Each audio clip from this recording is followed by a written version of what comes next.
High! গতানুগতিক জীবনে একটু স্ট্রেস চলছে, তাই একটু রিল্যাক্স করতে সিসি2-তে চলে এসেছি মেয়েকে নিয়ে। প্রথমেই পেট পুজোর জন্য ম্যাকডিতে ঢুকেছিলাম। সেখানে ভালো রকম পেট পুজো সেরে চলে গেলাম একটা সুগারের স্টলে। সুগার কসমেটিক্স থেকে এই মাস্কারাটা কিনেছি, আর ওখানে আমাকে এর কন্ট্রোল করতেও শিখিয়ে দিয়েছে। আমার মেয়ে এই শপটা খুব পছন্দ করে। Super 99 in city centre 2। এই শপ থেকে বেরিয়ে কুকিম্যানে চলে গেলাম। একটা কফি ব্যাডলি নিডেড। অ্যাকচুয়ালি ম্যাকডিতে পেট পুজোর পর একটু ঘুম ঘুম পাচ্ছিল আর কি। তারপর কুকিজ আর কফি নিয়ে আমরা মাদার ডটার ডুও এখানেই এনজয় করলাম। এখন সব মলেই এরকম ডাস্টবিন করে দিয়েছে।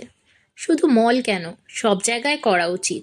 এখানে দুপুরে 1 ঘন্টা কাটিয়ে আমরা মা মেয়ে আবার গতানুগতিক জীবনে প্রবেশ